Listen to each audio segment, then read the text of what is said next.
So what struck you from the weekend? Josh MF Hoey, man.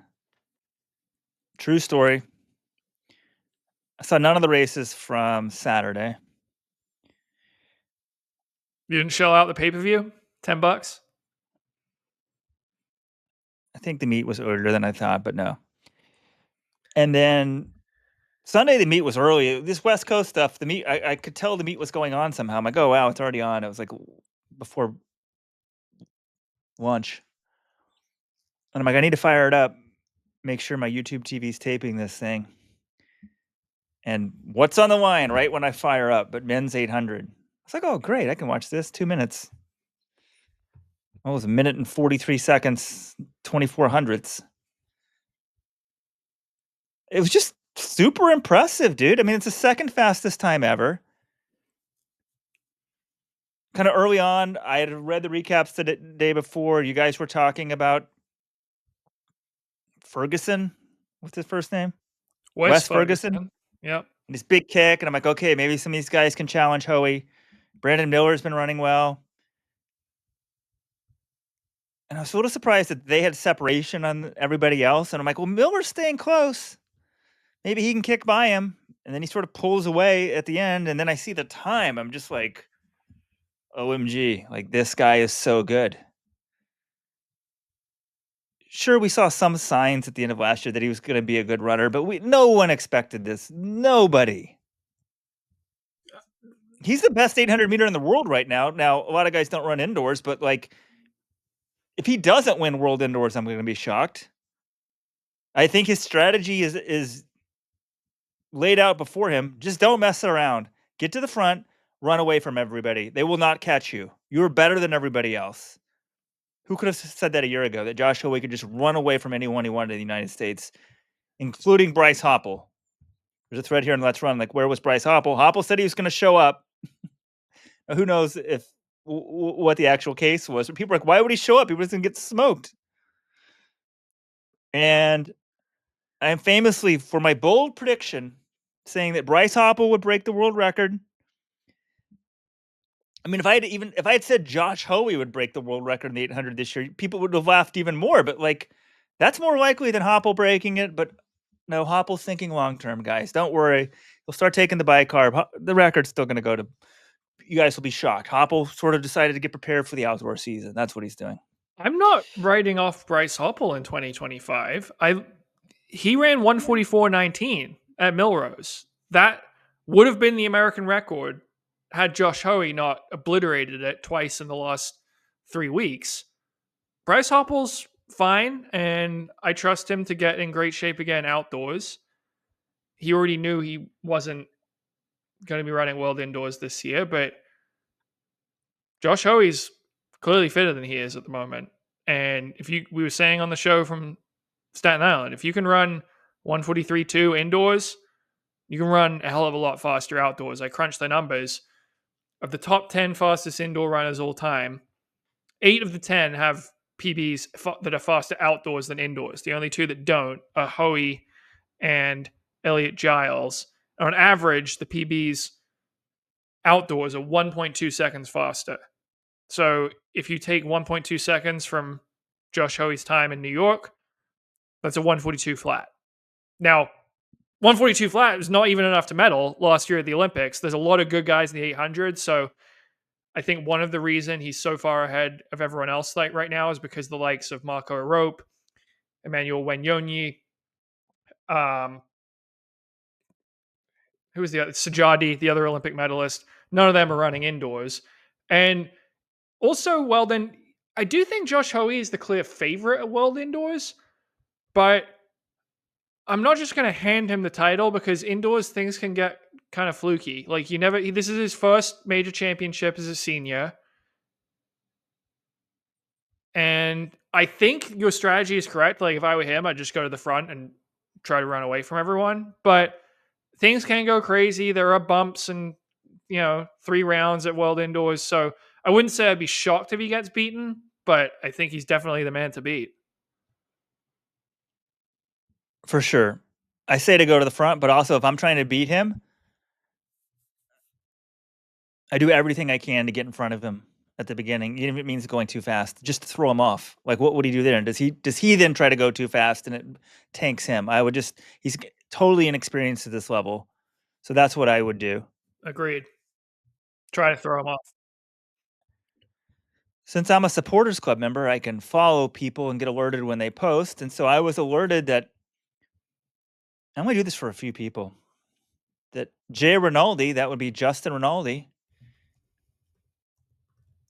The tagline here says Peter Bowles coach. I think we should update this. He is also Josh Hoey's coach.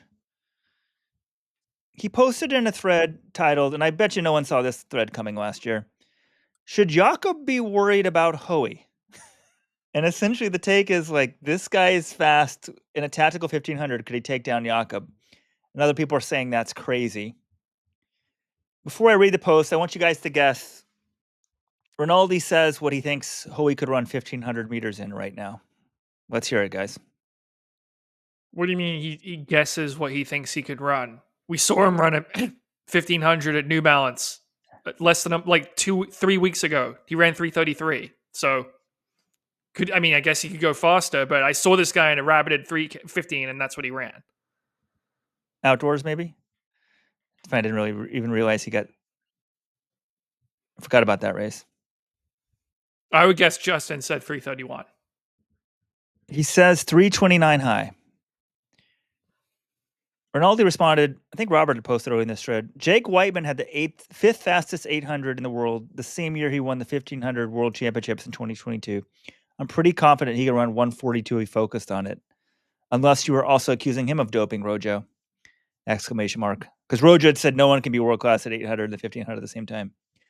Josh would probably max out at 329 high at the moment in a Monaco-type race, so no threat to Jakob or any of the top 5 to 6 of the Olympics right now. But we will continue to work on getting him better over the 1500. Wait a second. Robert said that no one can be world-class at the 800 and the 1500 at the same time. First of all, that's insane. Have you ever heard of Seb Coe? Or what about Tafiq Makhloufi, guys who have medaled in both of these events at the Olympics? Second of all, aren't you the guy who on this podcast said that Emmanuel Wanyonyi would wipe the floor with all of the best milers in the world, and he's also the Olympic champion in the 800? Can you defend yourself on this seemingly ludicrous take, Robert? You got him, John. I was trying to see how long y'all could go to realize I wasn't talking at all, even though I'm the midday guru here. I'm the one that had, did we have like 5 years in a row? We had the nation's #1 time in the 4x800 indoors, or can't remember, just like 7 straight Eastern championships. Anyways. How many schools run the indoor 4x8 in college? Isn't it just John, the HEPs? How many guys run the indoor 8 and at this thing? Let me take a few points before I address your concerns, John. One, the weekend was all about Hoey for me. To get to talk to Hoey and then the brother Hoey and then talk to other people what they think about Hoey. And then it was the most amazing story. It was the ultimate Let'sRun.com story. Why? You've got a guy that's got a dream of being good and he doesn't give up. And then he finds a coach that is not even a famous coach. And he's some dude in Australia and the internet makes it possible. And he's coached remotely. Justin Rinaldi is a pretty well-regarded coach of some of the world's top 800 guys. I wouldn't call him like not a famous. I mean, this is basically the John Keller, Weldon Johnson story on steroids. It's like you could coach remotely by somebody who's not a professional coach, not a full-time coach, doesn't work at a college, doesn't work for Nike. He's just coaching some dude remotely. So this guy actually is insane. And then we're starting, and we go on the podcast and we're talking about it. And then right away in the middle of the night, I'm like, I was thinking, like, I actually asked Hoey, how does Justin watch these races? Can he get NBC? He's like, well, sometimes he just wakes up in the middle of the night and watches the timing splits pop up on the screen. And that's what John Kellogg would do. He'd just look at the flash results. I'd be gone at Cornell. He would look them up. And then Rinaldi's on the chat talking about it. It was very cool. And then people think he's doping. Some people are questioning it. But back to your question. Someone said, should Jakob Ingebrigtsen be concerned about Hoey? I said, absolutely not. Apparently, Justin Rinaldi agrees with me. I said, Hoey had to dig deep to beat Grant Fisher in a 1500. The idea that Jakob Ingebrigtsen would have any trouble with him at 1500 is laughable. Then I posted, since 2000, can someone please list the number of guys, non-dopers, who were world class at both 8 and 1500? Ramsey obviously doesn't count. So who did you come up with, John? Tafik McCluffy. Was he popped? He was never suspended or anything. I also Really? I didn't hear the since 2000 or non-dopers thing because I went to Co, who was obviously world class in the 80s. I mean, I think Jake Whiteman comes the closest. I'm trying to think who else would qualify in that. I think Wanyoni might be able to medal in a championship 1500 that was tactical and slow, but we don't have tactical and slow championship 1500s anymore.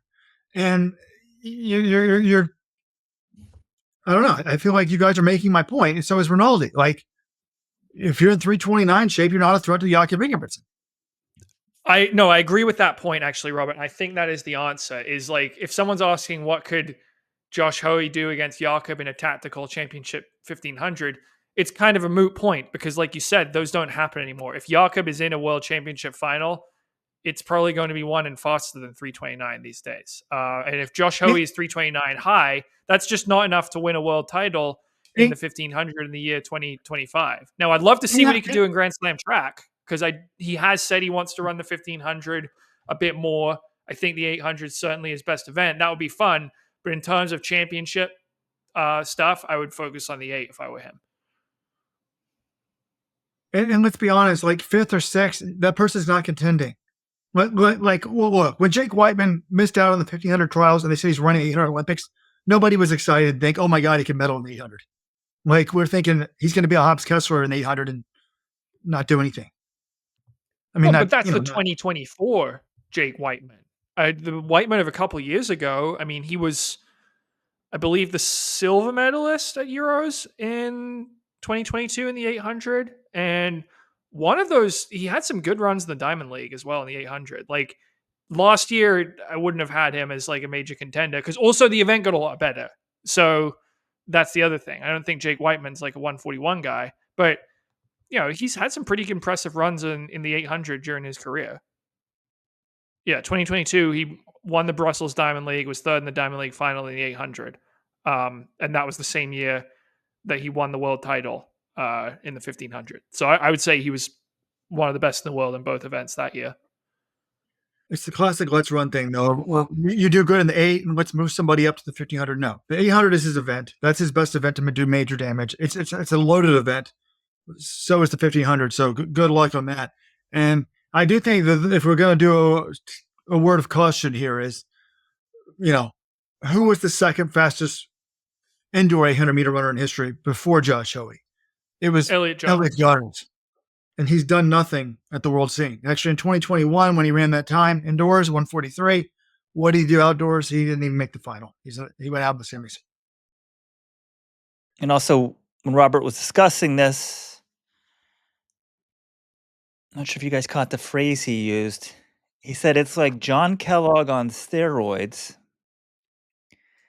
I think he just meant that as a figure of speech. But the Hoey haters or doubters would be like, this is too good to be true. It's got to be doping. And of course, track fans are going to think that. But Robert, you asked him about this at USA's, correct? Yeah, I had a good time there. I don't know if it's because I'm older or more confident. I don't have any problem asking questions. So I asked him and his brother basically that question, like, what would you say to people who think it's too good to be true? And neither one of them hesitated. Neither one had a problem with it. Like, they answered it. You can check it out on YouTube. This was Josh's quote. Robert, I've got it here. You asked whether it bothered him that some people might assume his improvement is too good to be true. And he said, no, it doesn't bother me. The people who have been around me for a long time know what's going on. My coaches know a lot about track. I know a lot about myself. People can speculate on that, and that's fine, but they don't know as much as we do. So that's his statement. The one other thing I will say here, Robert, you mentioned who's number 3 on the all-time list indoors now? Elliot Giles. He hasn't done that much outdoors, which is true compared to being number 3 all time. But if you look at the rest of the people, in the top 10 all-time indoors, they're some of the best runners of all time. This is the list. Number 1, Wilson Kipketer. Second best 800 runner in history, longtime world record holder. Then Josh Hoey, then Elliot Giles, then Michael Cerrone, who's been suspended for a crazy doping scenarios at the Kenyan Championships, tried to pass himself off as someone else. And yeah, he's serving a ban right now. Number 5, Yuri Borzakovsky, former Olympic champion. Number 6, Bryce Hoppel, 141 guy, world indoor champ. Number 7, Emmanuel Correa, world and Olympic champion. Number 7, tied with Correa, Donovan Brazier, world champion. Number 9, Brandon Miller, who just ran the time at USA, so that's a good sign for him. He's improving. And number 10, Mo Aman, a world champion. So that's some very elite company, and I would say Giles is actually the outlier in terms of not translating that success from indoors to outdoors. It's an amazing story. Should I have with the caveat assuming it holds up? I mean, this was a guy that, what was my favorite phrase? Talent does not go away. And I actually had a Pennsylvania 800 meter runner. He was like a 151 guy in high school. And I only coached him 1 year, but I was like, okay, how did he run this fast in high school? Like, he's not responding to our normal training. And I thought, well, maybe if he sticks with my training for 4 or 5 years, maybe he'll finally respond to it and break out, because it was clear that he wasn't going to handle what I normally do. So I don't know. Maybe there are other people like this. This is a guy that, 6 years in a row couldn't break 147? 2018, 19, 20, 21, 22, 23. Yeah, 6 seasons in a row. Did not break 147. Now he's a 143 guy indoors. So, but talent doesn't go away.